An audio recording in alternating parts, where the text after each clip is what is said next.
right, ladies and gentlemen, we are back again with another episode of the Chris and Kadie Show. I am Boston Chris, and the beautiful young lady next to me is Lynn. And if you are still with us after the first episode, I love you. Thank you so much for Yeah, coming absolutely. along with us, for sure. Um, First thing I want to say, we have our first sponsor. This episode is sponsored by HyperX, the number one gaming peripheral company in North America. And there will be a link in the description down below. If you click that link and order anything from the HyperX website, order lots of things, then we will get a cut of that, and that will help with production value of the show. So keep that in mind. And if you would like to purchase sponsorships in the future as well, we have an email. We have an official email now. It's the Chris and Kadie Show at gmail.com, and that's all spelled out. The Chris and Kadie Show at gmail.com.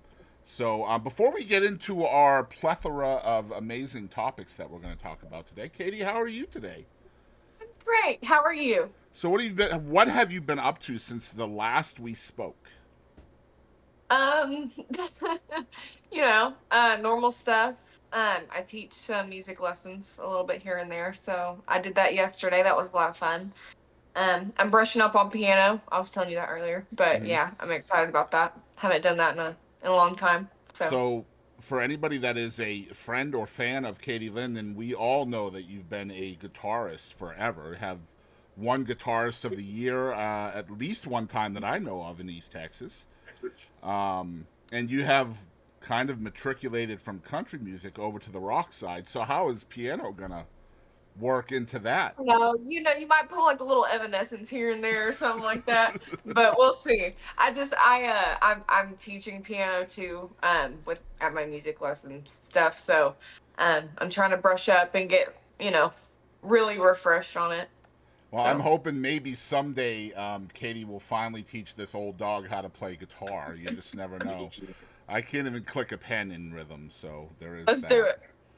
Um, it. for me, I know you didn't ask, but we have been working on gardening stuff here in the country. I wish I could garden. I kill Oh, everything. we do too. Like my wife calls it a black thumb. Yeah, these are fake. So, Absolutely fake. but get this, we bought some cucumbers like I don't know, I want to say like the beginning of April, and they actually Mhm. sprouted flowers this week. I'm like, "Oh my gosh, those weren't there yesterday. We made something grow." Who knew, That's right? something. Yep, that's something. That All is right. something. So we do have 5 topics ready to go. We're going to talk about today, and most of this episode is going to be music related. Um, and so we're excited about that. But the first topic has nothing to do with music, and kind of want to get that out of the way. It's kind of big news that happened recently. O.J. Simpson has died. We're starting with a bang. Yeah, no applause necessary. Um, Got a couple of questions about O.J. Simpson, of all things.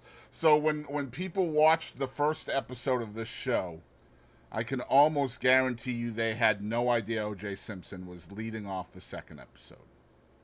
Hmm. Yeah, So um, I'm I wouldn't say so.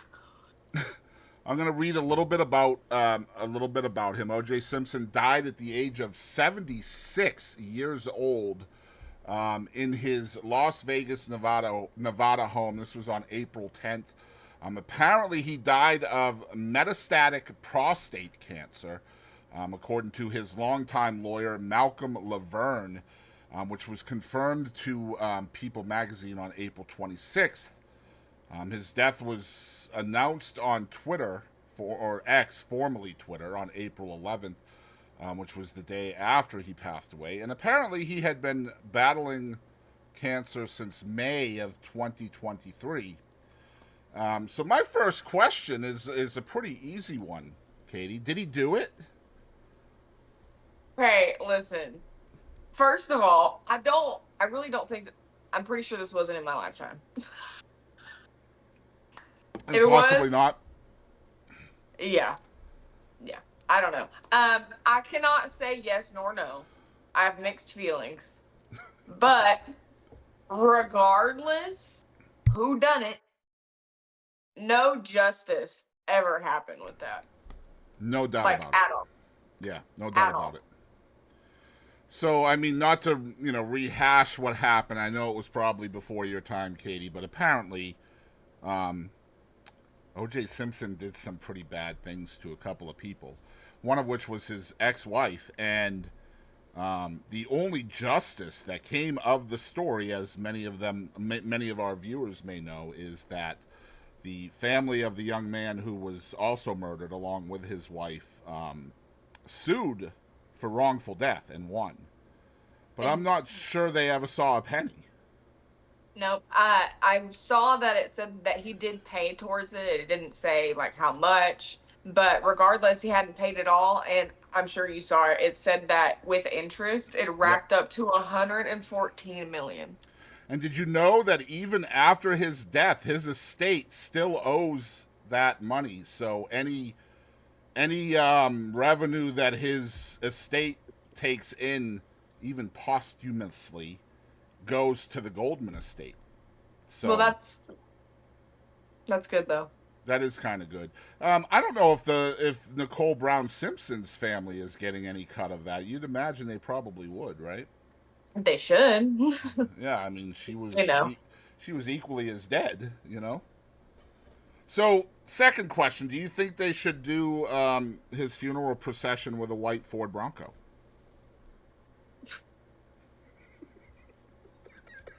Um, Me and Fords don't get along, so I'm just gonna say that. Oh, so you have a Ford prejudice? That's what we're talking about. I do. So yeah, let Ford do it. I have a feeling that she has no idea what I'm talking about with the Ford Bronco. No, not at all. Okay, so Not at all. now I have to update her to this too. So when the Los Angeles police decided to finally arrest O.J. Simpson for the murder of his ex-wife, his best friend, which was a guy by the name of Al Cowan. I'm doing all this from memory, by the way. No research needed from this. This is 30 years ago, probably. Anyway, they went on the lam, and Al Cohen drove him along the interstate in a white Ford Bronco. And O.J. Simpson was said to have had a gun to his head in the back seat of the Bronco. And so they cleared the entire freeway of all cars. And that's something in Los Angeles, trying to get, 22 lanes of traffic to clear. Yeah. So that was kind of a joke on the white Ford Bronco that completely went over Katie's head. Oh yeah, absolutely. But just put OJ and then Ford next to each other, and that sounds about right. Wow. She is. That's the same category in my brain. She's putting them on equal footing. All right, last question on this topic, because I think this is a little bit more of a serious kind of question. Do you think it's possible for people like you and myself to feel empathy or sympathy or anything like that for a person who dies who is legitimately a bad person? Like, do you feel bad for O.J. Simpson? I mean, cancer's awful. It is absolutely awful. I wouldn't wish that upon anybody, but at the same time, everyone dies. Everyone dies, including OJ. I mean, it is what it is. I mean, we all have our feelings about all of the history and like what happened and everything, but I mean, Well, I mean, well, on the same token, I mean, if it doesn't have to be OJ, if it's just somebody yeah. that you don't like, do you think Mm-hmm. it's cool to applaud somebody else's demise, even if they're a horrible human being? I don't know, man. That's when you sit down and like go case by case, but at the same time, case by case, I don't know if I would ever say like, good, I'm glad that person's dead, you know? Yeah, it's definitely a tough situation. Like it would vary. I mean, like they sentence people to death, or they used to. I don't know if they still do in some states, Well, you but remember, I think it was what I mean.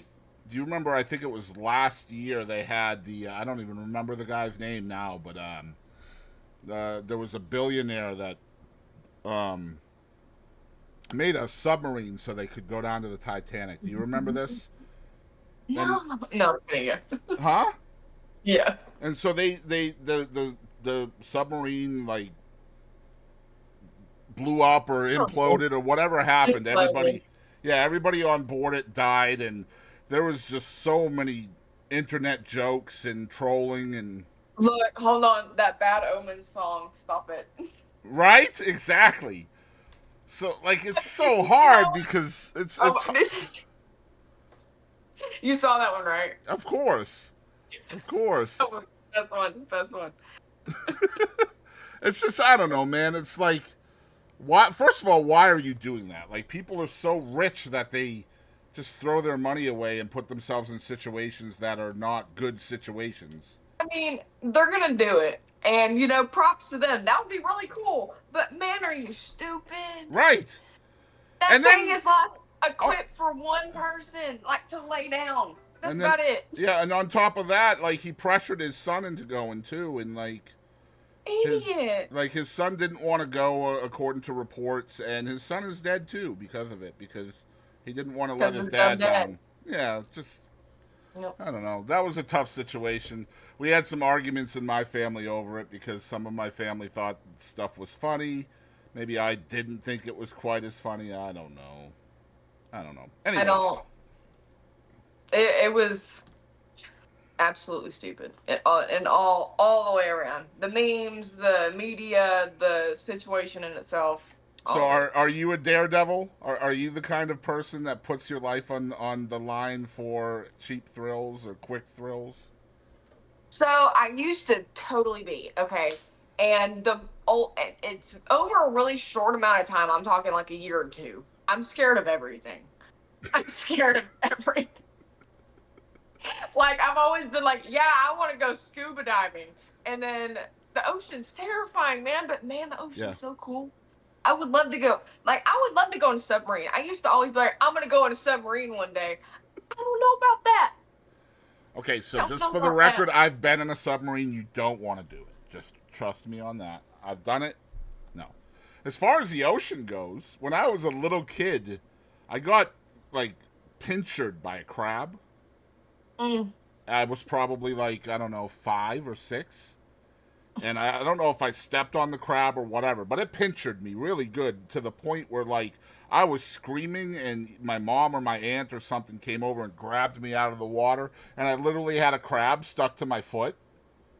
Right? Sorry. And so I'm here to tell you, like, for the next 8 years of my life, I had to be carried into the ocean. See, I don't want to be messed with like that either, but also like I'll take a little swim.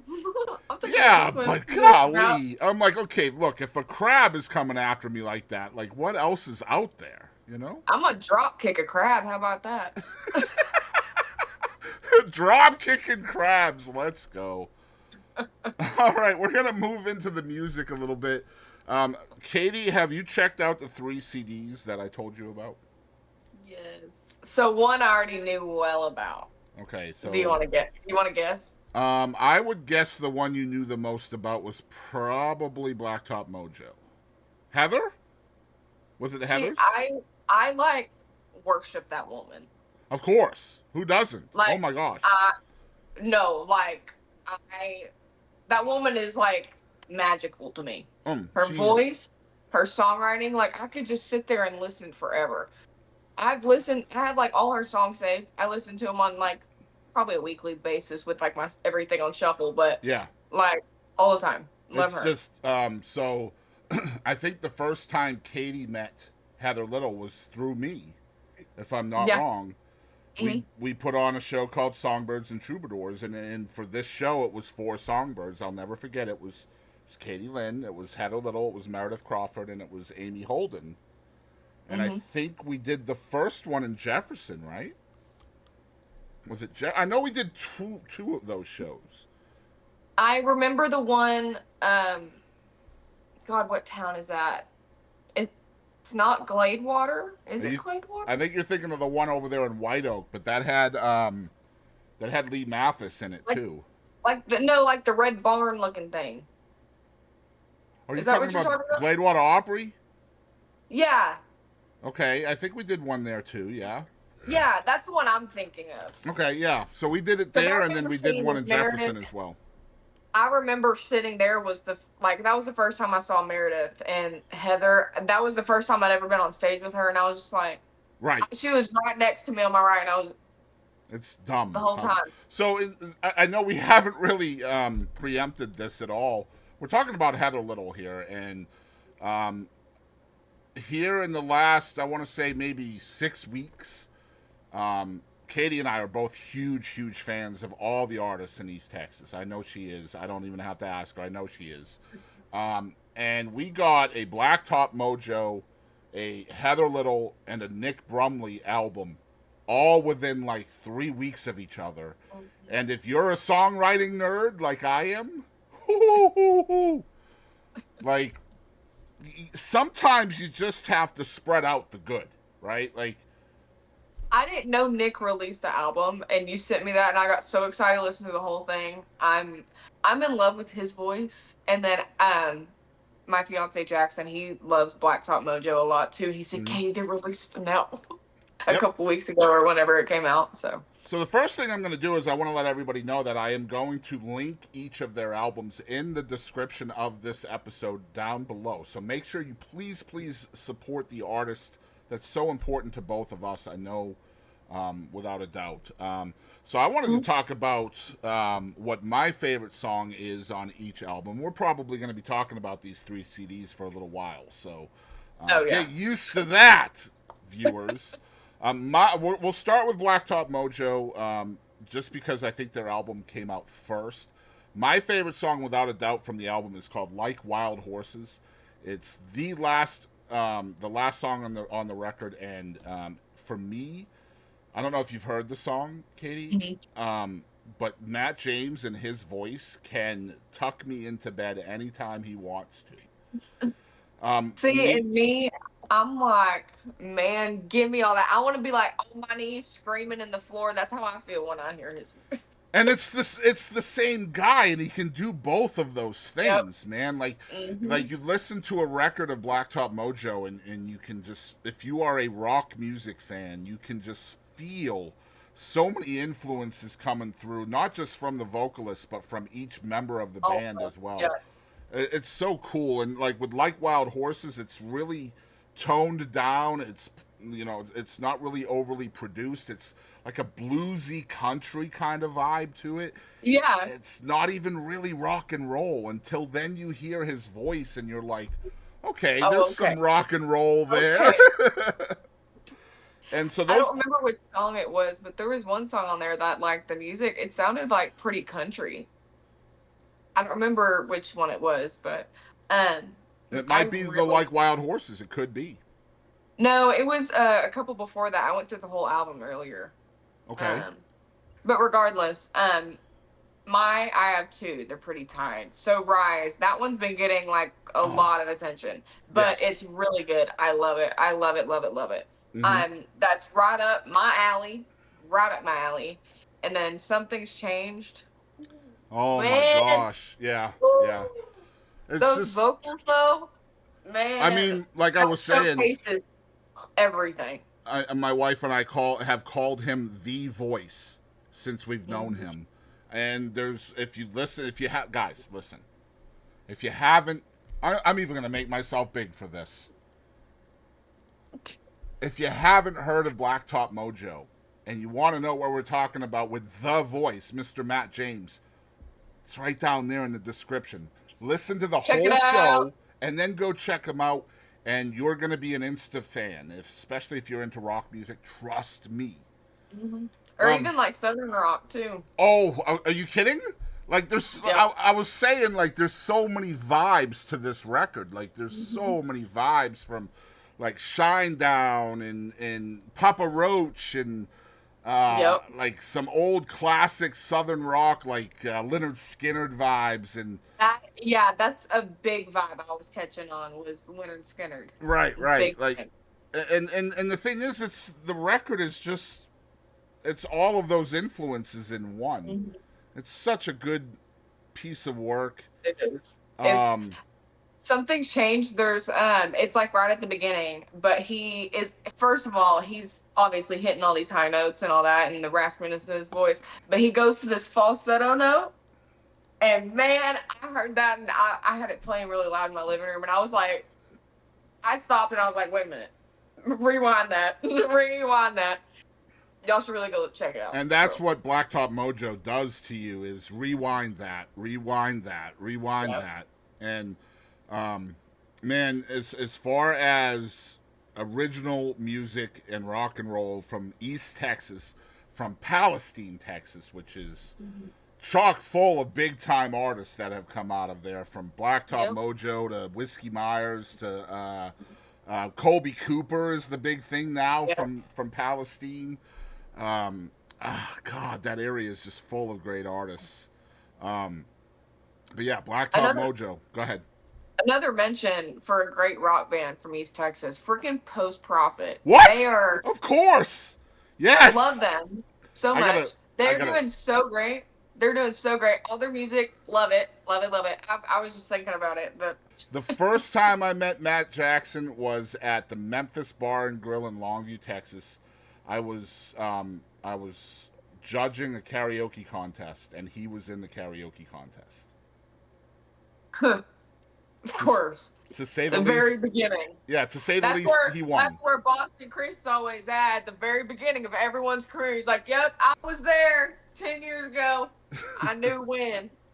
I mean, I did know You're gonna Matt you're gonna be before. at one with every single body. Yep, I got a picture 10 years ago. Boom, and they're singing Well, karaoke. Kobe Cooper is that way, man. Like Kobe Cooper was. I think I did his first ever interview, and look at him now. He's got a show at Billy Bob's next month. Like what? Yep, Kid is on fire, bro. Like, I mean, when you know talent, and then you have to spotlight the talent. Like, you need to let other people know. I mean, let's be honest. That's part of the reason why you and I are doing this. I guarantee, right? We want people to yep. know. So that's Blacktop Mojo. Let's talk a little bit about a little bit more about Heather Little, because I have some stories I can tell about Heather Little. But my favorite. So Go ahead. I don't have much. Okay, so I have only been around her here and there.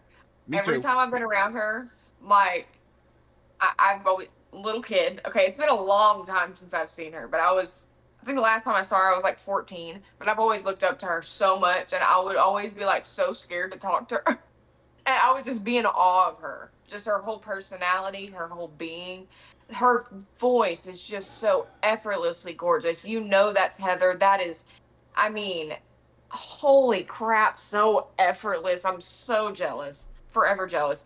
Heather, if you are watching this, please, please do a song with me. I will do harmonies all day. I will play her in the car all the time, harmonize with her voice. It's like my favorite. My favorite. Heather Little is man. It's so hard. I think what I said in my social media thing, because like when a new record comes out and it's by an artist that you love already, it's like Christmas morning, right? So you have to Yep. go and a lot of the songs that you hear on a record, if you are a fan of the artist, you've heard them already, right? You've heard them Mhm. live repeatedly, and you fall in love with those songs. But then they're produced in a studio atmosphere, and that can come out a completely different way, as you know. Yep. Mhm. And man, I listened to that record, and just about every song on the record I've heard a million times before, and every fresh emotion just hits you again, like you've never heard it before. And it's, I mean, oh man, there's not too many people who can do that. And And props for the production. It really showcases her voice in many ways. And it's not her voice isn't touched. I mean, if it is, I can't tell. It doesn't seem touched at all. it's Like, not. I mean, it's just so raw and it's It's so Heather. beautiful. Yeah, it's Heather. Yeah, I It's mean, Heather. and they let it shine. A lot of people they take this beautiful voice and they, produce So it we and talked everything. we talked earlier about a show in White Oak that we did. I think it was you Mhm. Heather Meredith and Lee Mathis, if you remember, at that crawfish place. Yes. And Yes. Yes. the day before that show, I had interviewed Leslie Satcher at my house. Hmm.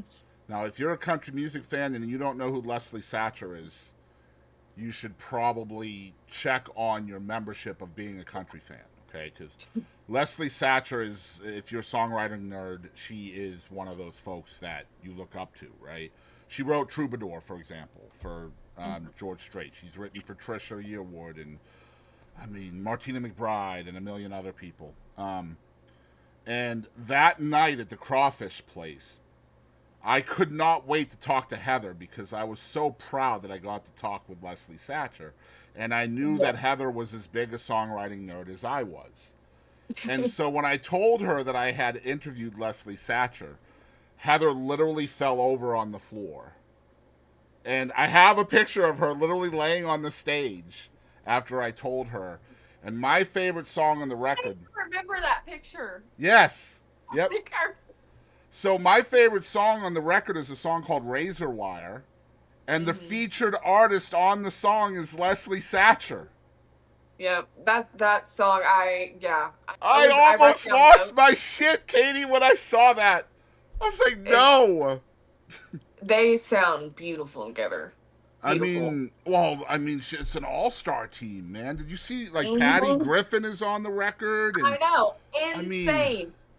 Insane. I know, Van Plating is on the record, and who else, man? I know it was an all-star team.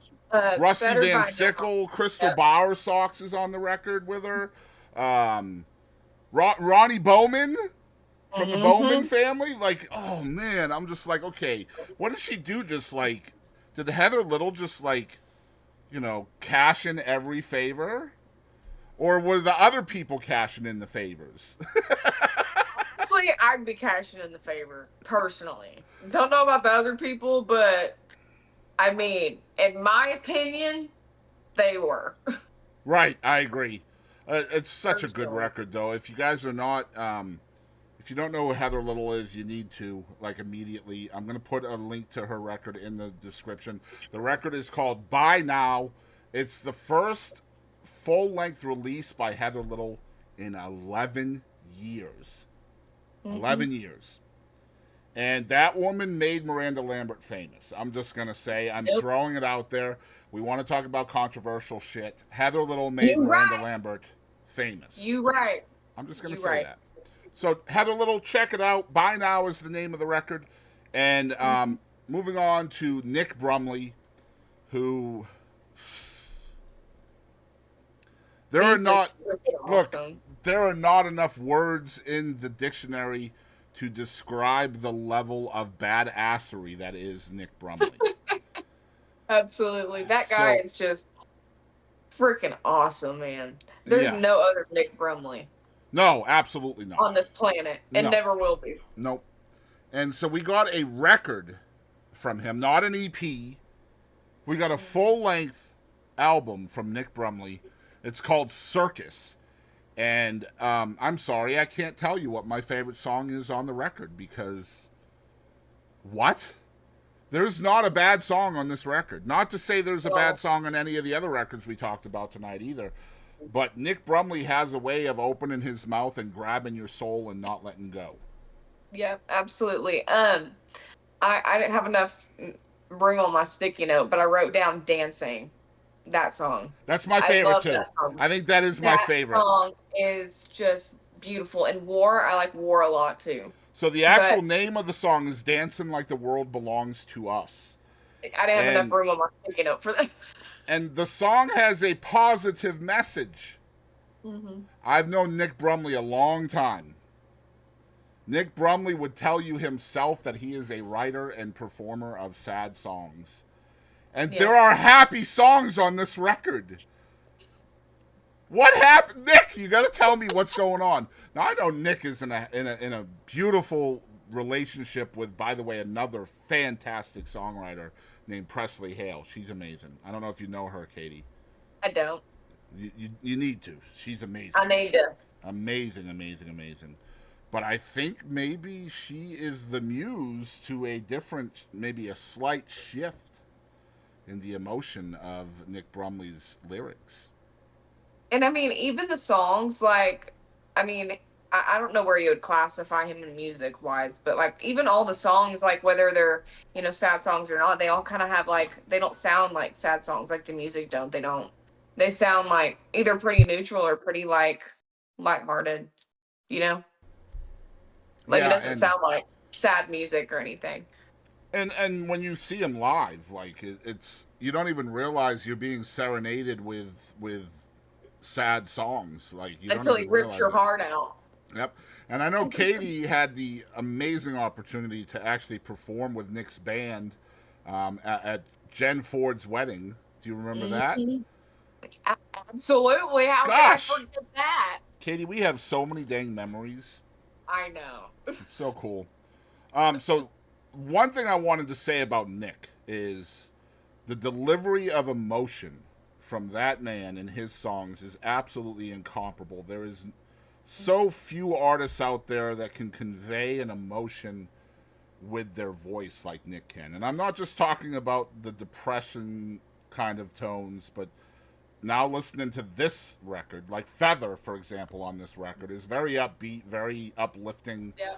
and he makes me feel like walking through the woods with that song. And I mean, He brings this kind of emotion that I feel like only like kind of like a nostalgia could bring.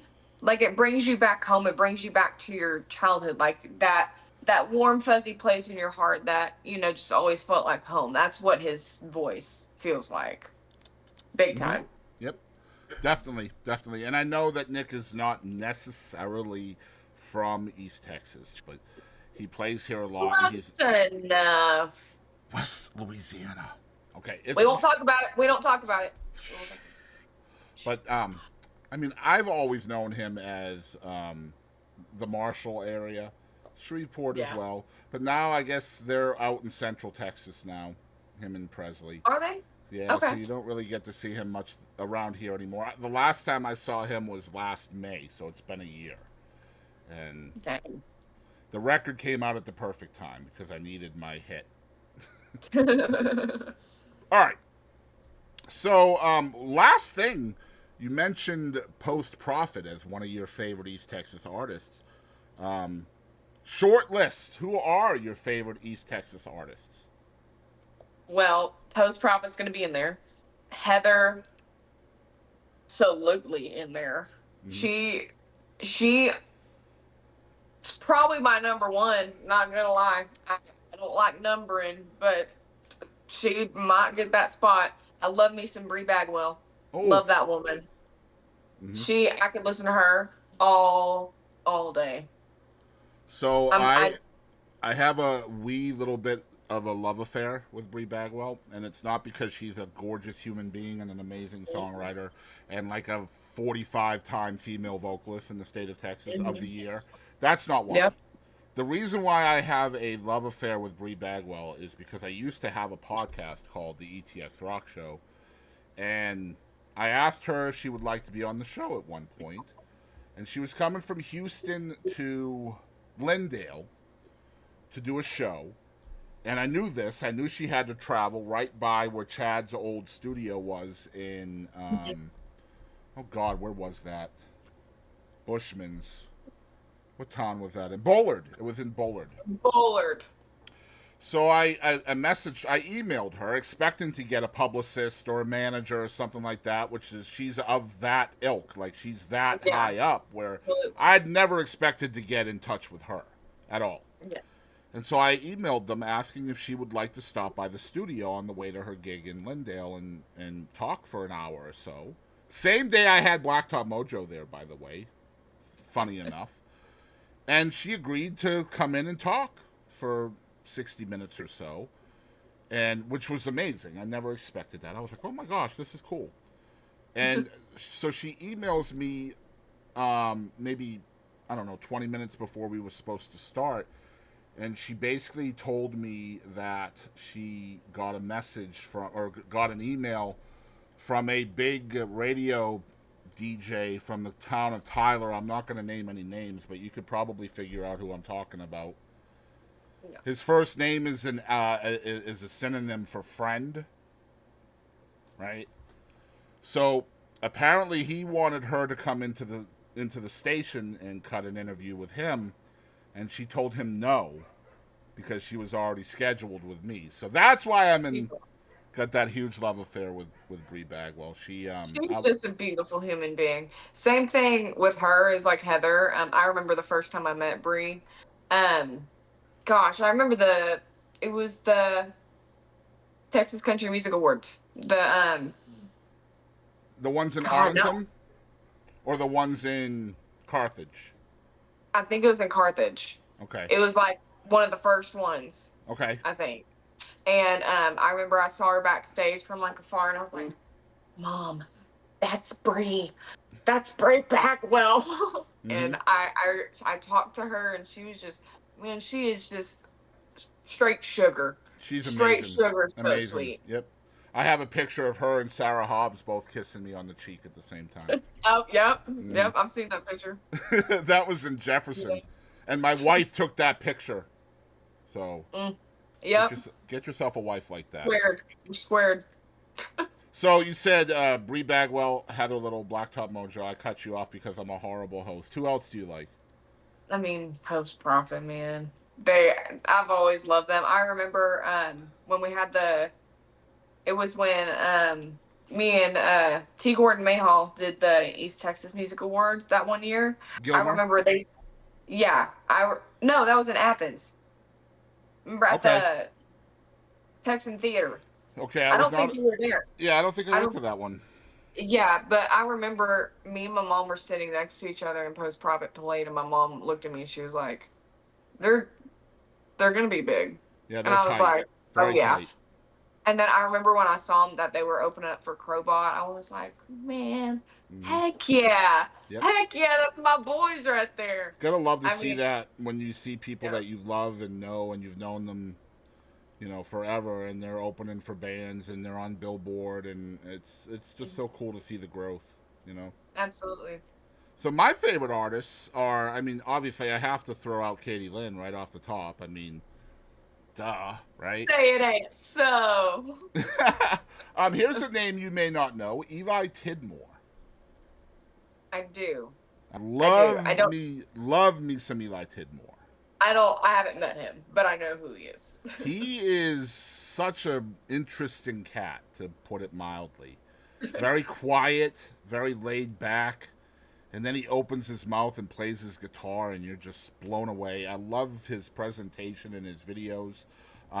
Lauren Alexander is another big name that I absolutely adore, much to the chagrin of my children, by the way. Because when her Smoke Signals record came out, I played nothing else in my car for probably 6 weeks. So they hate Lauren. Well, I won't say they hate Lauren Alexander. I'm tired of it. Yeah. So those are some of mine. Of course, I love Heather and Meredith Crawford and Kevin Tinney and Chase Glover. I was introduced to a new artist today that I had never been introduced to before. His name is, I think you pronounce it, Zach Mayberry.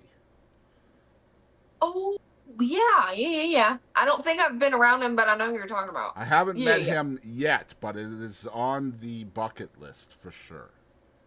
My wife and I were listening to him on the way home today.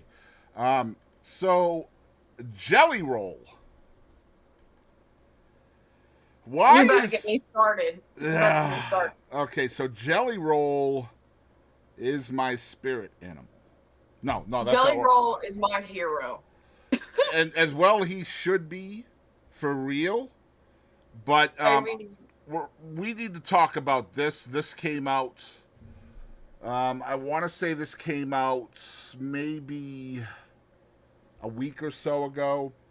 And we need to talk about this, because this is another level of bullshit that should not be happening anywhere within the industry, and it needs to stop. Absolutely unnecessary. So we're going to talk about this. Los Angeles Times reported on the 23rd of April that bullying over his weight has driven Jelly Roll offline. This is a direct quote from his wife, Bunny, who says, quote, "It hurts him," unquote. That's what Jelly Roll's wife, Bunny, says in a promo clip for this week's episode of Dumb Blonde. I'm going to try to link that also so you guys can watch that. In text overlaid on the clip, she promises, quote, "This week I go off on the podcast. Definitely going to ruffle some feathers, and I didn't stutter," unquote. Number one, if you're not following Bunny anywhere, I'm saying on TikTok or YouTube Shorts or wherever she has social media, you need to be following Bunny XO because she is a real G when it comes to She's real, awesome. genuine people. Quote, "My husband got off the internet because he was so tired of being bullied about his fucking weight," unquote, she said. "And like, that makes me want to cry because he is the sweetest angel baby." She noted that the internet can say whatever it wants about a person and then say, well, you're a celebrity. You're supposed to be able to handle it. And she says, quote, "Well, no, the fuck we're not." Nope. So let's talk about this because there's no place for this shit in the world. It's just no. I mean, the man is an absolute genius when it comes to art and marketing for that matter as well. And as an obese person who deals with internet scrutiny on the regular, I don't have words for this. So I'm going to let Kadie try to talk this one through. So obviously I was on America's Got Talent, and okay, the main comment I would see, I had no teeth. Okay, I had teeth, but I had 2 teeth missing, and everyone was like, "What's wrong with your teeth?" I was 12. But, there's just all these bad comments, and everyone's like, "Well, I mean, it's just haters. Haters are going to be haters. Don't pay attention to them." How can you not pay attention to that? Especially if you have, sorry that a lot of people don't have, a cold heart, or, that are just, completely shut off. For all the people that, are sensitive, which you're allowed to be sensitive, even as a man, or a celebrity, or whoever the hell, whatever the hell. It's absolutely insane, especially these days, when everyone's like, "Oh, pro this, pro that, but we think you're fat." Out of all the things, fat. Are you kidding me? Mm-hmm. Are you kidding me? How far back have we gone? I mean, I think, man, I'm a big fan of the internet. The internet is a good thing in many aspects, but the overly anonymous world that it creates and the extreme lack of accountability that exists on the internet, there has to be some way of creating some kind of responsibility for the people that think it's okay to openly hate another human being, whether they're a celebrity or not, is beside the point. Doesn't matter, because that is a person with feelings. That's a person who is putting his feelings out there in a way much more vulnerable than anybody else. I mean, as a singer-songwriter, I can't even imagine what that's like, putting your feelings out like that all the time. And then for somebody to only see what's on the outside of the human being, I mean, we're not even talking about the tattoos here either. That's what I'm saying. If you're going to say anything, I would think they would say tattoos. You're really going to wait. Are you kidding me? How cheap can you get? How deep in the dirt, in the mud, in the grime can you get? Right. And it's usually somebody who has no profile picture, no location on their social media. Yeah. They're not creating a damn thing in the world. There's no content under their name.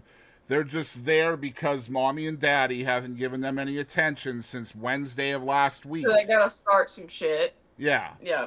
and then they don't have to worry about it. And the thing is, there are much weaker people. I don't want to say weaker, but because like depression is a real thing, right? And like you don't have to be a strong person to not feel depression.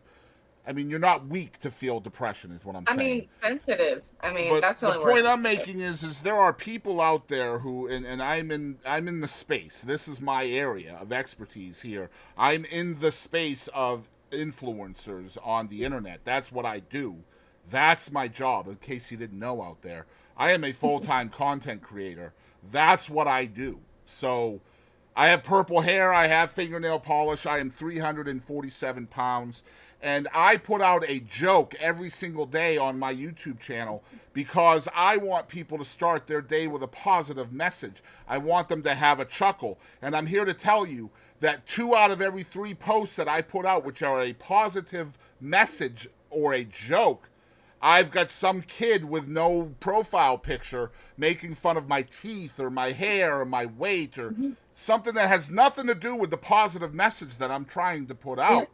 And I'm in the space, right? I stream live. I see so many people who deal with this on the regular. I know so many influencers who are no longer on the planet because they have taken their own life because of the overwhelming lack of accountability on the internet. This gets me passionate because it's a real thing. There are influencers that have ended their life, the one life that they get, in my opinion, because some little boy in his basement in Akron, Ohio, is calling them fat or pointing out something that they already subconsciously are already, not feeling a whole lot of self-esteem over, Absolutely.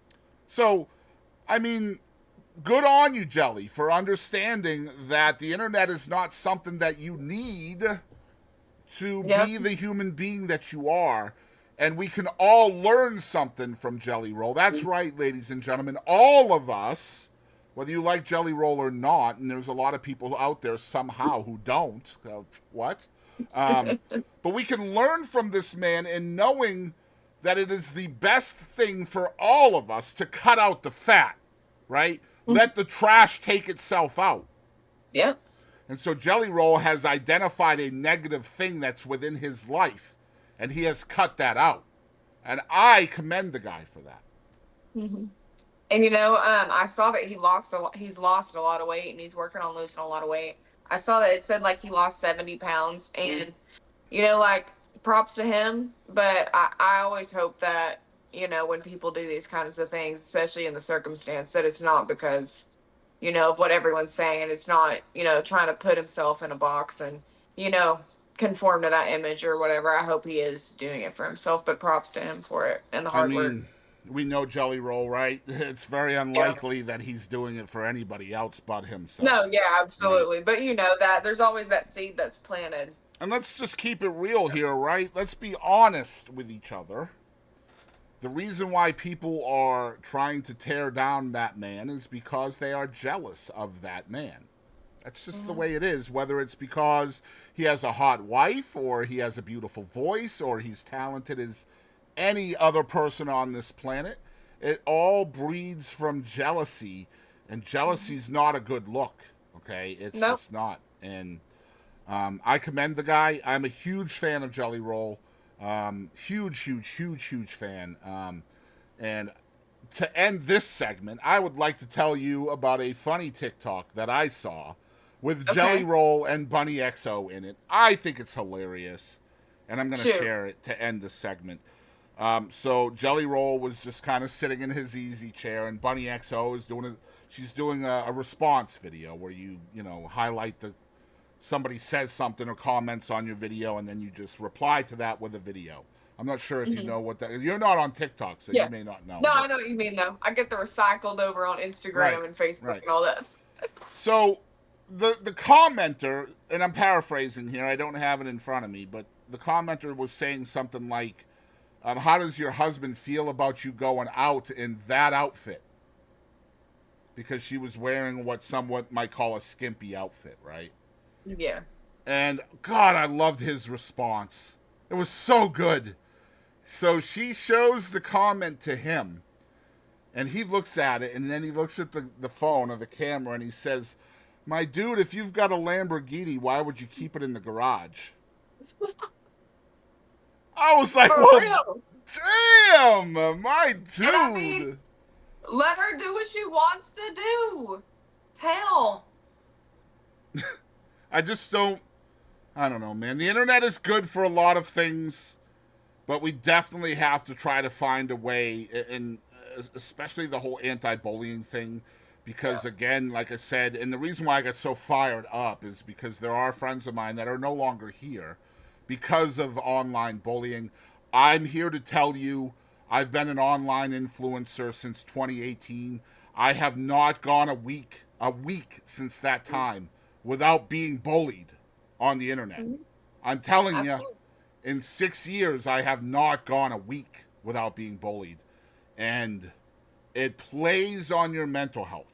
Oh, man, does it play hard on your mental health. And I'm glad I've got Katie Lynn here with me because I do remember when you were performing on America's Got Talent.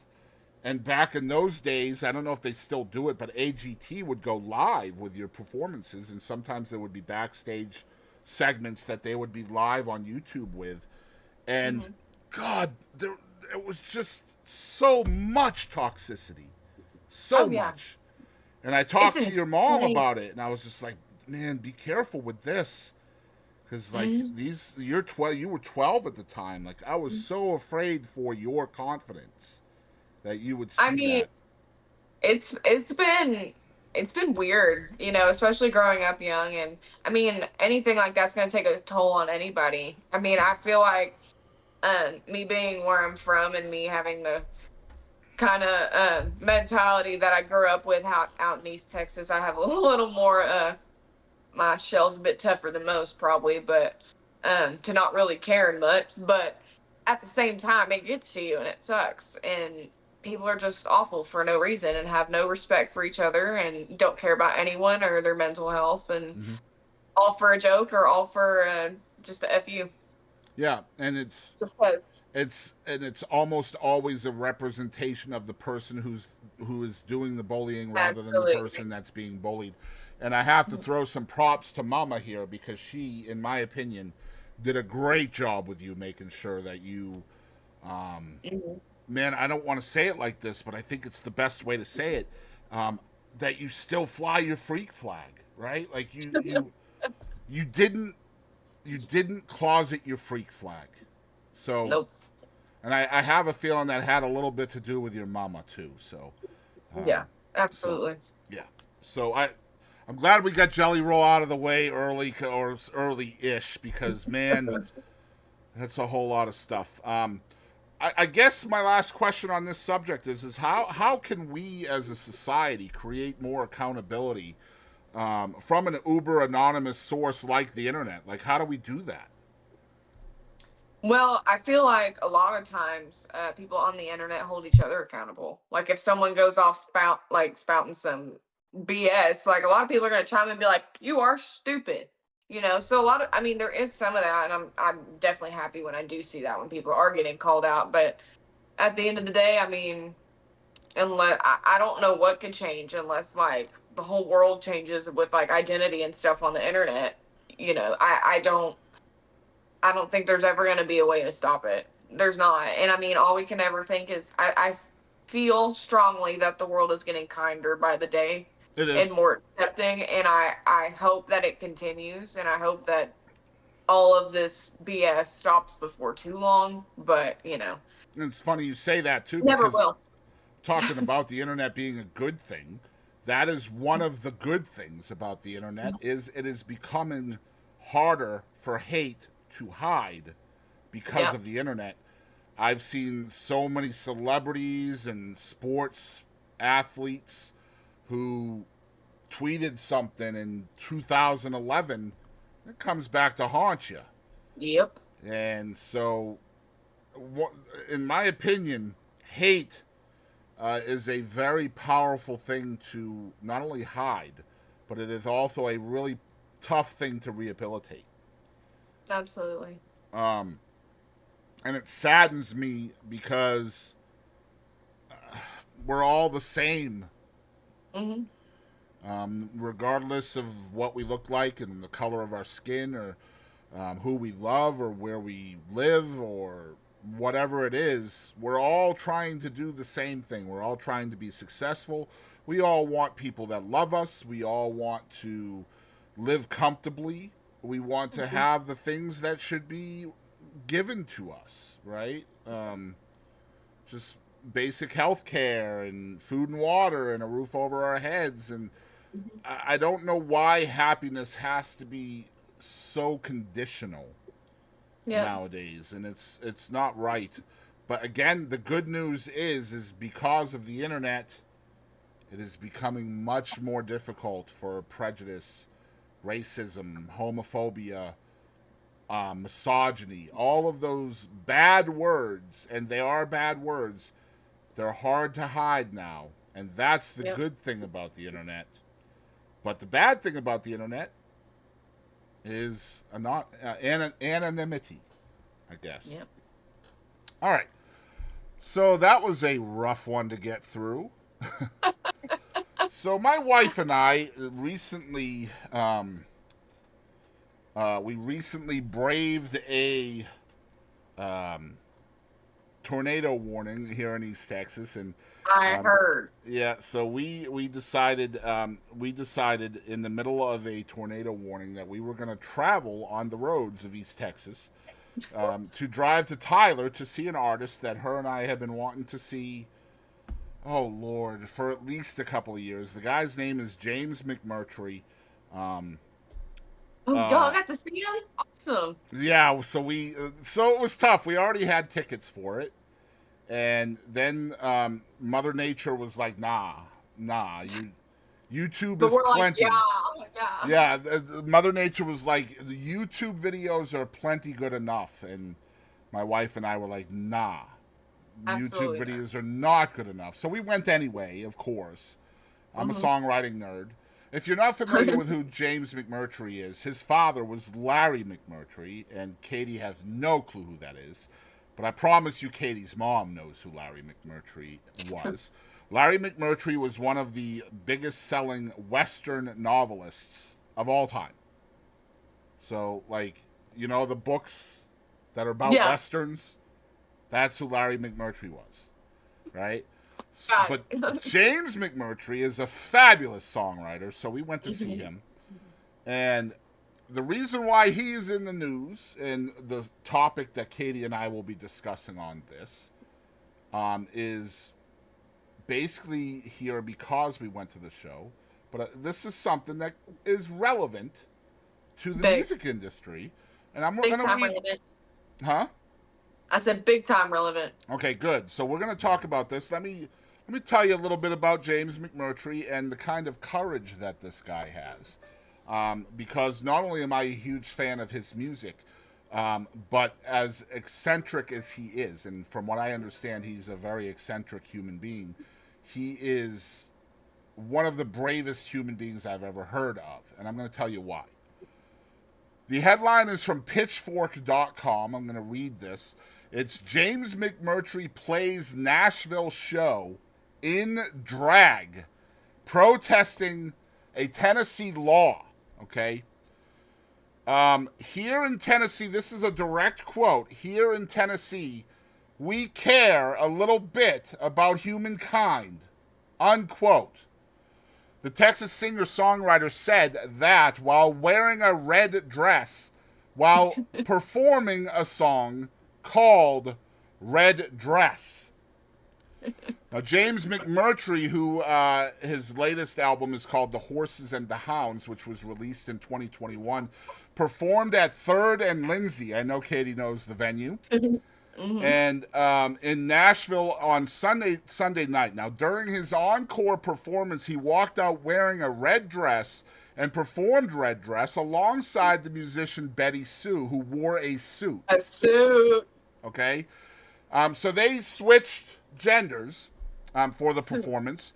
They were, this is the important part, and this is the part that a whole lot of people who are watching this episode tonight are going to disagree with, and that's okay. They were protesting Tennessee's law that bans drag performances on public property or anywhere that children are present. And that law was temporarily blocked by a federal judge. From what I understand, the law does not exist anymore, by the way. Good. It's been thrown out. So basically, in the state of Tennessee, they tried to pass a law. This was, I guess, when was this? This was in 2023, about a year ago. They tried to pass a law which made it illegal for a human being of the male persuasion to dress like a female on stage in a public place. And they also made it illegal for a female person to dress like a male person on a public stage. Now, mind you, we as human beings have inalienable rights of deciding whether we want to go to a place or not. Okay? Human beings are not going to your children. All right? If a human being is booked, we're not dragging your children to a drag queen concert with a gun to their freaking head. Right. My point is these people were booked to do a show at a venue, and they did the show. And we as human beings have the inalienable right to decide to go whether to that show or not. Yep. So if we are not interested in going to the show because a person is controversial or believes a certain way, maybe that might be different than you, and you decide that it's not for you, then it's okay. And I know Kadie and I agree on this. It's okay for you not to go. No. What I don't understand is if you decide not to go, why is it still your business what happens at the venue? If the venue's okay with it, and the artist is okay with it, and the people who go to the show are okay with it, why are we letting the people who do not go to the show try to dictate to us what happens? I was going to say America. America, especially with even the world, one step forward, like 20 steps back. It's so true, man. You couldn't say it any better. Like, are you kidding me? Like, we've had so many accomplishments. So much love has been passed through the world lately, like, that you've never seen before. And what? Out of everything, this is like jelly rolling the whole fat thing. Out of everything in the picture, everything you can bitch about. Like what? Why are people dying on this hill? I don't know, man. It's just, again, it's freedom of expression. We talked about this last episode. It's all about freedom of expression, and I think people get butthurt because James McMurtry is using his platform to express. Mm-hmm. And like everyone has done over, like, literally all of time. Like, people write books, people go on podcasts, people do all kinds of stuff where they say all of their opinions. Mm-hmm. All of their opinions. And you have a problem with a guy wearing a dress. Like, at a venue that was ticketed. The venue is ticketed. So if you don't like it, don't go to the venue. Don't go. Not even that. The whole law is just insane. It is, absolutely. And it's thankfully those kinds of laws are being stricken down left and right all over this country because they are they create anti-liberty. They are taking away people's freedoms of expression, which is in the First Amendment. It was one of the first things that this country was founded on. And I think what bothers people in this country is Oh man, you got me going. But I think the thing that bothers people in this country is they are okay with their own rights. They are completely cool with their own freedom of expression, their own freedom of speech, their own freedom of religion. They're cool with all of that. As long as the other person's freedom of speech, expression, religion, right to Aligns bear with arms, theirs. all of that. As long as those people's rights, I don't have to see them, then everything is cool. And that's not how rights work. That's not how they work. Okay? I'm cool with everybody believing whatever they want to believe as far as a religious way. If you want to believe in Christianity or Islam or Sikhism or whatever, Catholic, whatever you want to believe in, that's cool. I'm okay with that. But I'm not going to say to you, hey, that's ridiculous that you believe that. So do me a favor and don't say to me that it's ridiculous that I don't believe the same way that you do. Absolutely. That's called rights. And my rights are there whether yours end or not, right? So my rights don't begin with somebody else's rights end. All of our rights are the same. And even if you don't like it, agree to disagree and shut up. So in closing on James McMurtry, as far as I know, is a very liberal human being. Yep. And he was in an ultra conservative state, the state of Tennessee. And he and his other artist, Betty Sue, who is fantastic, by the way. She opened for him and Tyler when we went Friday. Amazing! Oh my God, she's great. Look up a song called Lark. It's really good.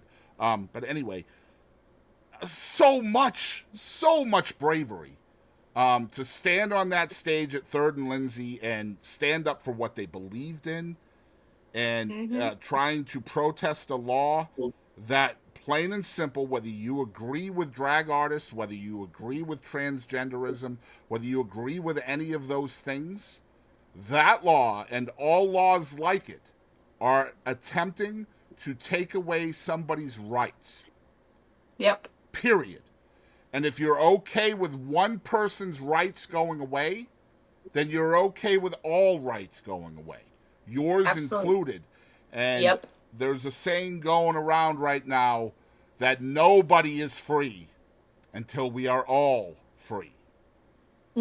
And plain and simple, in the United States of America, in the 21st century, I have goosebumps that I actually have to say this shit. Everybody in this country in the 21st century is not free yet. And that is not cool. And whether we believe in something or not, we should all be extremely, extremely nervous that we are not all free yet in the 21st century. Yeah. This was, going around for it, but apparently this was supposed to be the time of flying cars and shit, and we're all hating each other still. Well, I mean, we're too busy voting over stupid shit in Congress, right? I mean, how are we going to have... look, we haven't been to the moon since '69. What do you mean? How are you going to tell me it's been 55 years and we haven't gone back to the moon? And we're not even just talking about us, Katie. The whole planet hasn't been back to the moon. We ain't got time for that. We gotta worry about. We have to figure out what drawing to put on what restroom, right? Anyway, let's. Anyway, James McMurtry, huge freaking props. I enjoyed the show. You're probably never gonna watch this episode. Maybe you will. I'm gonna fucking tag the living fucking piss out of you. I hope you do see it. But James McMurtry, Betty Sue, if you're looking for amazing music from a extremely courageous American, y'all check it out. James McMurtry. I have a couple of questions for Katie on this subject. The first thing is, as a minor celebrity yourself, do you agree that celebrities should be able to give their opinions? Absolutely. And like you said, you made a good statement. Everyone should be able to stand up for what they believe in. And just because, say, this person don't have a platform and this person does, they're both talking about it just as much. Guarantee you. Sorry that this person has a microphone. Yep. Like, I mean, everybody has the same right. Everybody doesn't. You act like nobody talks about their crap. I will say that I don't like politics in my entertainment. With that said, that is not in there. I'm talking about like elections and laws and all this kind of stuff and the president, and it's just, it takes the entertainment part of entertainment. It gives you all the worries of the everyday thing that you're trying to escape from in the entertainment. But at the same time, regardless of that, everything like this and anything, there's so many issues in the world, so many issues in the world. And if someone with a platform has the courage to step up and just like stand against everybody and say what they have to say in front of these people, a lot of people would kill for that. Mm-hmm. To have that stage to say stuff to people. A lot of people have really important things to say. And the fact that you want to sit here and be like, oh, well, they shouldn't be doing that. You would. This is a very interesting subject to me for a couple of reasons. I agree with you in certain aspects about politics and art mixing. Again, we have to talk about freedoms again, and celebrities, much like ourselves, they are free to have expression Yeah, and speech and absolutely. all of those things. For me personally, I I think there is a difference between the freedom of speech and the freedom of reach. Yep. Okay? So in this country, there's a lot of people who think that it's okay to say whatever you want to say about anybody, whether it's true or not. And that's called freedom of reach. Mm-hmm. So you can say whatever you want about another human being, whether it's true or not. You see it on Facebook and Twitter and all these other places where people can say, oh, this person says he'll never perform with this person because he believes this and this and this. And then you go into the comments section and it's just a bunch of people hating on the person that the A celebrity wouldn't do this with B celebrity. And it's all bullshit. And it's not even real. Yeah, it's not even a real thing. That's freedom of reach. And that should not be allowed. Okay? Absolutely. Now, freedom of speech is a little bit different, obviously. Yes. Now, for me, I think that we should have the freedom of speech to say anything we want in this country as long as it doesn't hurt another human being, group of human beings, corporations, whatever it is. If you are openly trying to hurt another person or company or whatever, then that's not cool. Like, for example, we're talking about, like, man, I'm going to actually go there. Like, we're talking about James McMurtry, who's protesting a law that he doesn't agree with. And that law is taking away freedoms of human beings. Absolutely. Right? So, to me, that's commendable. Then on the other side of the coin, you have somebody like Kid Rock, who is boycotting a beer company because the beer company gave 1 6-pack of cans to a transgender human to celebrate 1 year of being a female. These cans weren't even out for public distribution, and the whole world loses their shit. Just made for a picture. Yes. A picture. So, those are the two examples that come to mind for me. I feel like Kid Rock was openly hurting people by doing that. He was openly hating on a certain brand of folks, and that to me is not cool. If you're boycotting beer, fucking do it. I don't care. If you want to boycott a team because they changed their name because the name is racially insensitive or whatever, boycott the team. I'm cool with that. But once you start openly targeting people, that's where I have a problem. Yeah, and that video was really extreme. Mm-hmm. Really extreme. And mildly unsettling. Yep. Like, with the message and then, like, just the freaking gun, man. Like, it was a lot. A lot. And then, like, I mean, let's be real, 8 days later, he was filmed with a Bud Light in his hand, but who am I to say? But anyway, I mean, we don't have to talk about that too much. I did want to touch on one thing you did say, and that's that you don't feel like artists should mix politics with their art. I'm okay with that. I can see kind of where you're coming from with that. Do you feel like it's okay for an artist to use their platform? And the example I'm going to give here is Taylor Swift, for example, to endorse a public candidate for office. I mean, absolutely. Again, I believe that comes with freedom of speech. I mean, if you, me, whoever, Joe Blow over across the street, I mean, if any of us, everyone likes attention and everyone wants to say what's on their mind. Okay, everyone Mm-hmm. wants to tell you what they're thinking. Everybody wants you to know their opinion. If you had the chance, you would. And if Mm-hmm. I want to back somebody because I believe in this somebody, you're gonna do it. Yep. And sorry that they got money and they're famous and they have that reach. I'm sorry. Yep. Sucks to suck. I mean, See, I'm in the same Go boat for as it. you. I think it's okay for them to do that, right? Yeah. Like with Taylor Swift with the Get Out the Vote thing, where she broke so many records on vote.org or whatever the website was, where she got hundreds of thousands of people to register to vote. I think that's fantastic.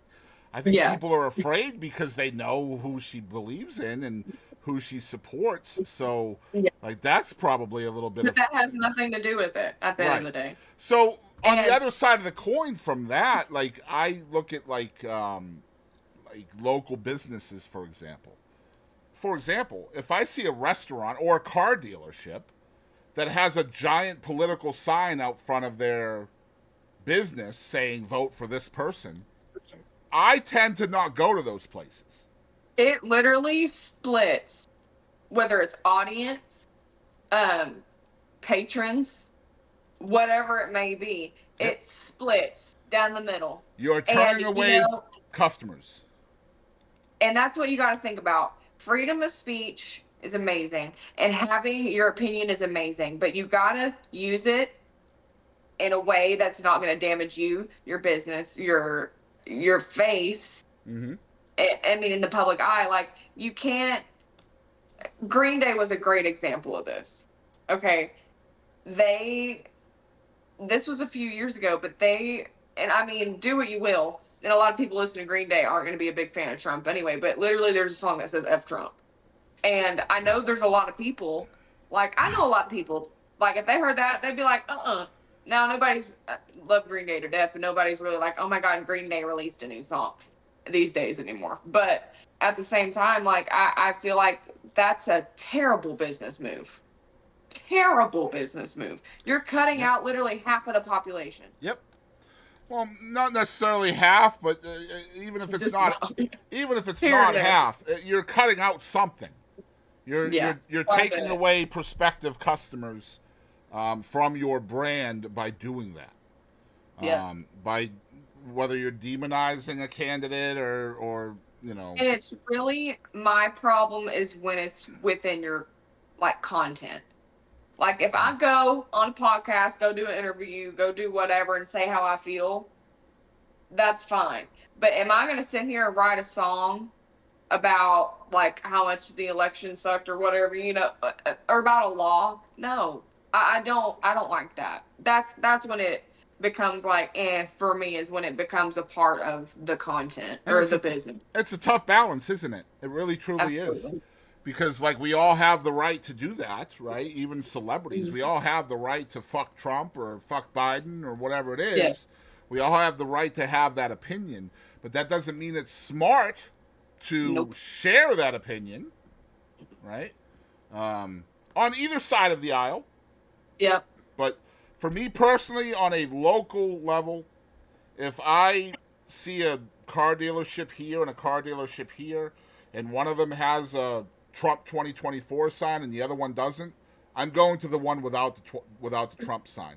And not because I dislike Trump, but because I dislike a business locally trying to tell me what to do with my politics. Yeah. I want to buy a car from you. That's all, right? And to keep it real, if it said Biden 2024, I would feel the same way. Okay? Just to throw that out there so I don't get any hate mail. So I think we covered that pretty well. Yeah, I think so. All right, last topic. And this is a little more lighthearted. This is my, well, I have a few things to say. Yeah, maybe it won't be so lighthearted with us, but so Johnny Cash is releasing a new record. He is not, but okay, go ahead. But Johnny Cash. Yep. So when this record comes out, Katie Lynn, it will say Johnny Cash on it. Yeah, absolutely. All right, so let's read about this. I'm gonna bring up an article from theguardian.com, and this is Lost Johnny Cash songs from 1993 to be released as a new album.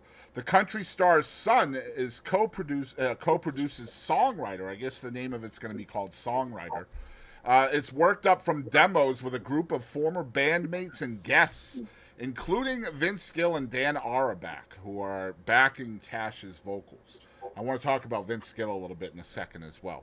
11 previously unreleased songs by Johnny Cash, which the country star recorded as demos in 1993, but never completed, are to finally see the light of day on a new album entitled Songwriter, which is due to be released on the 28th of June this year.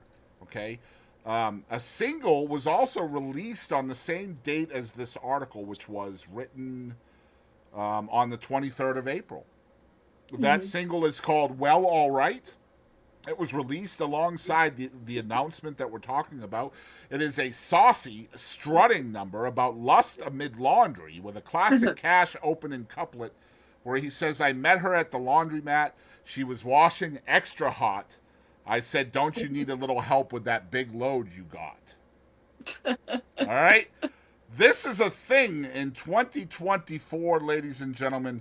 We are getting brand new Johnny Cash music. What say you, Katie Lynn? So I have two opinions: the good side of the coin and then the bad. So I'm a huge fan of Johnny Cash. Everybody knows that. If you're not, there's something wrong. Okay. Anyway, but a part of me is like, you've uncovered this historic artifact, is how I feel. But then another part of me is like, if I die and you find these songs that no one ever knew anything about and y'all start releasing them, I'm going to be coming back to haunt y'all's asses. That's some BS. That's some BS. I don't care.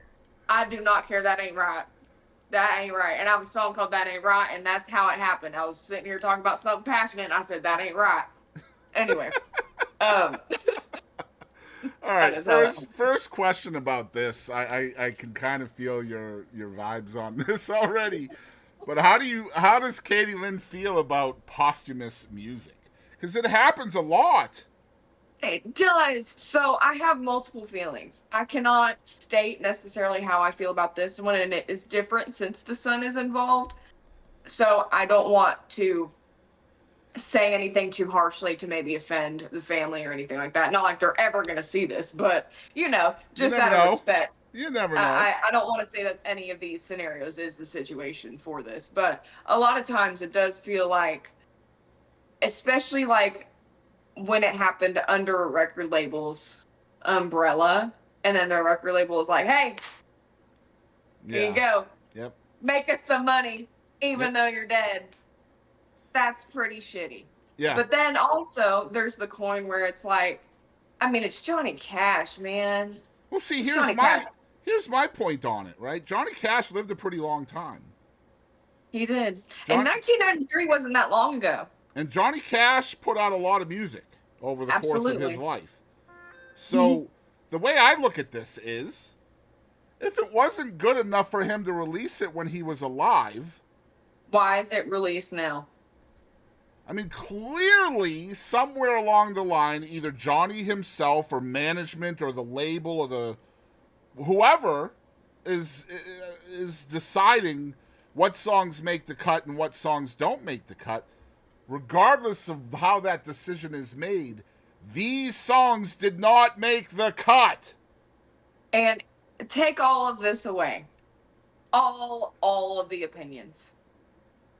Whose voice is on these songs? Well, Johnny Cash. Yeah, it's going to be his voice. Who is not here to give consent? Johnny Cash. That's right. That is his voice, his image. He is dead. He is long gone. Yeah, but I mean, some would say that whoever is the executor or next of kin or whatever the beneficiary, whatever the terminology is, has say so in that. And that's where it gets touchy. So really, the way the music industry works as well, and this is kind of a shitty thing, in case you don't know how it works out there, a lot of times the artist who performs the song or the writer that writes the song doesn't end up with the ownership of the catalog. At the end of the day, the most famous example of this would be Paul McCartney, who did not own his own catalog until very recently. Michael Jackson owned his catalog, by the way, in case you didn't know. The entire Beatles, I want to say, I don't know if it was the entire catalog, doesn't matter, but some of the Beatles catalog was owned by Michael Jackson. So the person who wrote those songs, Paul McCartney, is not making the bank that he should because he doesn't even own his own catalog. Yep. The original songs from, I think it was the first 3 or 4 albums, I need to be real careful here because I'm friends with the label, that did this. But Taylor Swift did not own the first 3 or 4 albums of her career. Mm-hmm. Big Machine owned them. Yeah. And I have to be careful because I know folks over at Big Machine. And to be fair, they're really good people. Love you, Scott. So Taylor did the right thing. She re-recorded all that stuff. Yep. And now she owns it. She owns the new recordings. And that's a sucky situation, but at the end of the day, you sign that contract and you agree to it. So. It's the way it is, and the way a company, the way these music companies will do it is they will control your catalog in perpetuity, which is a fun fucking word, except when you're on the other side of perpetuity. If you don't know what that means, perpetuity means forever. It means forever.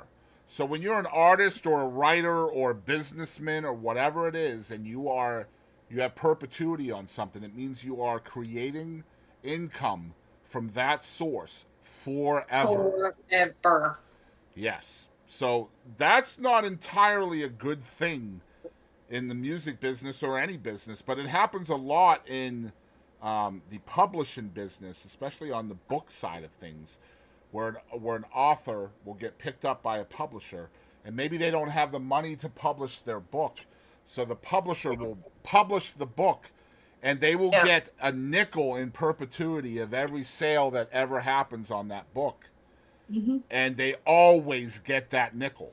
Always get the nickel. And the nickel don't sound like a lot, but 1.5 million nickels is a whole lot of nickels. You know? Perpetuity sucks unless you're the person that has it. Yep, absolutely.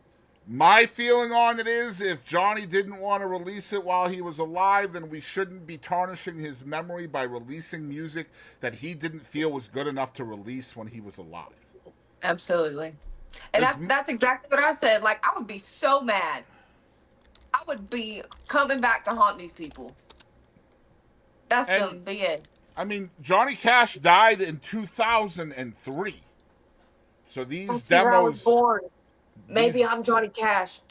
No, I'm kidding. Could be. Oh my gosh, that would explain a lot. No, No, not really. My point is these demos were performed and recorded 10 years before he passed away. Mm-hmm.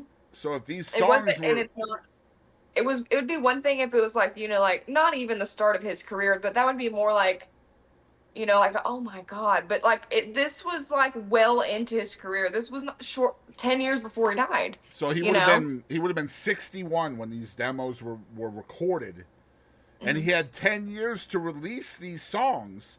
And he didn't. He wasn't hurting for money that I'm aware of. No. He's Johnny frickin' Cash. So it's not like he's hurting for a publisher or a record label that's going to put these songs out. So man, like, again, I know what you said with his son being part of this project, but, and I know what you were thinking. The thought, It makes it it weird. feels like a money grab, doesn't it? Does it It not does. feel like a money grab? It does, and you can't help but think that, and I really hope not. But I mean, you can't ever rule anything like that out because I mean, this person's been dead for 21 years. Okay, 21 years. Um, and I'm And listen, and all of a sudden, you bring this huge name in history, huge name in music for anybody that knows anything, and you release this. You know damn well how good this is gonna do, mhm. regardless of intention. Yep, You know how good that thing's gonna do. yep, it's true. It's true. And you can't, and regardless of this, if that was the intention, you can't help but think about it. Now it's cool again that Vince Gill is part of this project. That is true. It, Yeah. it does give it some legitimacy in my eyes, just by Yeah. having him on board with it. Hmm. Little piece of trivia out there. Maybe Katie didn't know this either. Vince Gill is the most recorded human being in the history of music. Did you know that? I didn't know that. Hmm. I might have known that, but I don't think that I feel like I knew something about Vince Gill being, Yep, but that is true. Most recorded human being, whether it's as a session musician or as a harmony or a guest yeah. vocalist or his 3 or 4 different massively talented bands that he was part of, including the Eagles now, by the way. Um, Hmm. I want to say, I might be misremembering, but I thought there might have been some strife between the Cash children in the past, but I'm not finding that, so I might be Uh, misremembering. now that I think there was with the Haggards. I know that, but that's different. Yeah, I might be misremembering. So I'm not going to actually say stuff like that. But man, Yeah. when I first heard this, and I've heard the same, I think it was Prince recently that they were thinking about releasing some tapes that he had vaulted prior to his death, and again, I mean, it just feels so shady. Yeah. Um, and I hope it's not a money grab. I mean, it looks like maybe it isn't, just based on who's part of the project. It looks like Marty Yeah. Stewart is part of it as well. Drummer Pete Abbott, who himself has passed away recently, by the way. Um, Dave Rowe is an upright bassist, uber Hmm. well-known Nashville sessionist. Um, so Rick Rubin is part of this as well as a producer. So, I mean, it's got the names. They've got the Yeah. names on there. It'll be And interesting. for these guys, you really hope at the end of the day nothing comes out about it. That's true. Last question on this topic, perhaps, and possibly the last of the episode. And this may not have anything to do with this particular topic, but I thought it would be an interesting thing to end the show with. With the advent of AI, um, there's so many different AI options now, whether it's making graphics, making songs. You go on TikTok and you can't swipe for more than 20 minutes without finding some song that's been written by an AI. I personally really enjoy the obscure vinyl Yeah. AI cuts that are hilarious on TikTok. And I'm okay with it from that aspect when they're creating new music or funny Yep. music or parodies or Absolutely. whatever. Hmm. But how do you feel as an artist yourself, as a songwriter yourself, even more importantly? How do you feel about AI possibly creating music, not only from artists that are alive, but from artists like Johnny Cash, who are no longer with us? Brand new Elvis music or Merle Haggard music or Frank Sinatra. You just plug it into the AI machine and there you have it. So I'm gonna go ahead and say this is pretty blunt, and it's about everyone that has passed. That's sick. That's pretty damn disgusting. I'm sorry. Mm-hmm. I'm sorry. That's how I feel about it. You're gonna use these people's voice, and it's not only that. Like it's not only like Johnny Cash. Those were his songs. even though he didn't release them, he wrote them or had something to do with them. You are going to be pulling stuff out of your ass and putting these people's voice on it. Like, and they're dead. They're dead. No, you don't do that. And then there's going to be money made off of it regardless. Whether how much, there is. And there's currently, I say currently, but I couldn't find anything on the internet. And this is scary. This should scare the shit out of you. There are no laws against this. Yep. And get this. Here's why. This is the part that should scare us all. The reason why right now that there are no laws for this is because you cannot copyright something that didn't exist when the artist was alive. For example, if you create an Elvis song in 2024 using AI, Elvis didn't write the song, he didn't perform the song, he didn't mix the song, he didn't know about the song. It's literally just an AI generated song that somebody put into a machine, like put some, I don't know how it works. I'm not that clever on it yet. But you input whatever into the machine and it spits out a song, and apparently you can just add somebody's voice to it, whoever your favorite artist is. And there's no laws against that because there's no copyright on the song, there's no trademark on it. There's none of that because the song was created now.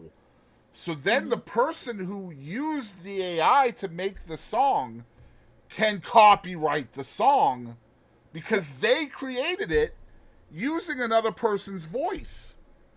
Yep. That's some scary shit. And when it comes to like Johnny Cash, I mean, not Johnny Cash, but like Elvis, you're not going to listen to that and be like, oh, I like this song. I wonder who this is. You're like, that's Elvis. Right. What is happening? Yep. Like that. No. And it's not like it's an Elvis impersonator doing a song from a different artist. Like there was this guy back in the 90s, or maybe it was the early aughts. God, I don't remember his name, but he was an Elvis tribute artist, Elvis impersonator. And he would put out albums, CDs of what it would sound like if Elvis did this. Like there was Whiskey Lullaby, or Whiskey in the Jar from Metallica was on there with Elvis doing it. Like stuff like that. I think that's cool because the original copyright's going to get their money for that. You know what I mean? And that's somebody else's talent. That's not a machine. Yep, that's right. So something has to happen from a legalization standpoint on this. And it needs to happen quick. Yeah, because as of right now, to my knowledge, I couldn't find anything on this.